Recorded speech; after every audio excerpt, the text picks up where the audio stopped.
kann nicht schlafen. Weil er nicht schlafen kann, der Vater, habe ich gerufen einen Berater. Für Feng Shui und Strahlenkunde, für Aura, Segen und das Leben als Gesunde. Die Mizi hat gesagt, es war kein schlechter, der Dr. Robert Sonnenflechter. Der hat ihr damals gekriegt, an Murz, Arthritis und die Gicht. Mit nix als wie einem Sonnenwendel hat ein Meier seine Händel von einer Depression befreit. Hören's erst das Kilometer weit, Gogatzen und freundlich lachen. So Sachen kann der Doktor machen. Ich habe mir gedacht, bei der Karriere ist der Tati keine Affäre. Der pendelt einmal quer durchs Zimmer und der Tati schläft wie immer. Am letzten Sonntag, kaum zum Herrn, ist er vorgefahren auf der Krähen.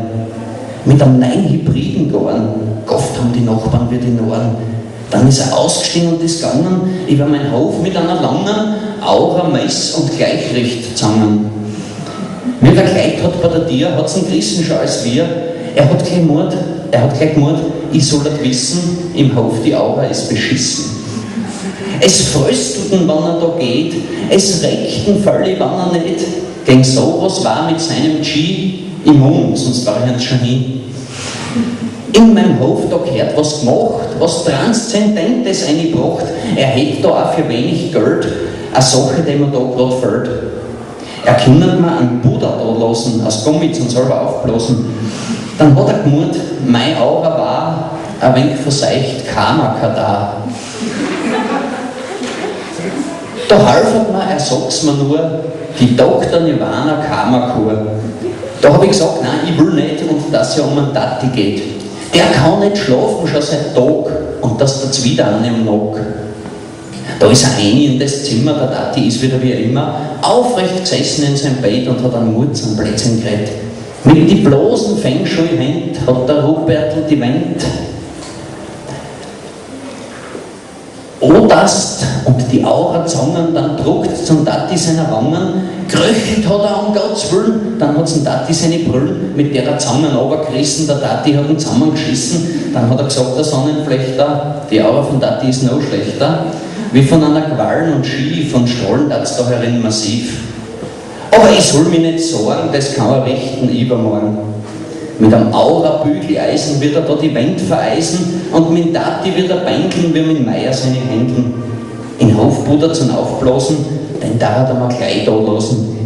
Damit das alles auf Dauer geht, war es außerdem nicht blöd.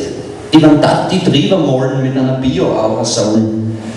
Und gegen die strahlende Oberfiesen Aura-Kacheln um mich fließen. Das kostet nachher alles in allem, zusammen mit der Aura-Säulen. Und mit dem heutigen Befund zum Kämmen war ja genug Grund.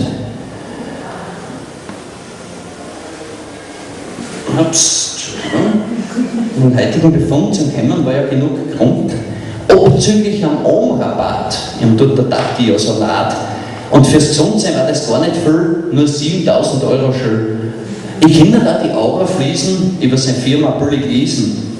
Da habe ich ihm dann ganz schnell gesteckt, dass mich vor seiner Aura regt. Und da sie, wenn er sich nicht schleicht und mir meine Aura da verseicht, mit der Aura gleich zusammen, der furchtbar braten und ganz langen, anzwicken wir bei seine Eier, ihren Beigeln wie einen toten Geier, ihm dann eine gescheite einreiben und über seine Aura drüber sprechen. So schnell habe ich nicht schauen können, wie der Robertl kann rennen. Schnell hat er zusammengepackt, nichts da lassen, außer den Gummipuder zum Aufblasen. Den hat er im Hof vergessen und den haben dann die Rotzen gefressen. Ratzeputz nichts überlassen und dann hat sie die Beich aufblasen. Zum Schluss haben sie sich nicht mehr geriert und dann sind sie alle explodiert. Das Rotzenbatz ist geflogen über meinen Hof in weiten Bau. Darum weiß ich heute, der Doktor, der mich hat völlig braucht da, der Händelguru, der Sonnenflechter, der ist nichts als wie ein Rotzenschlechter.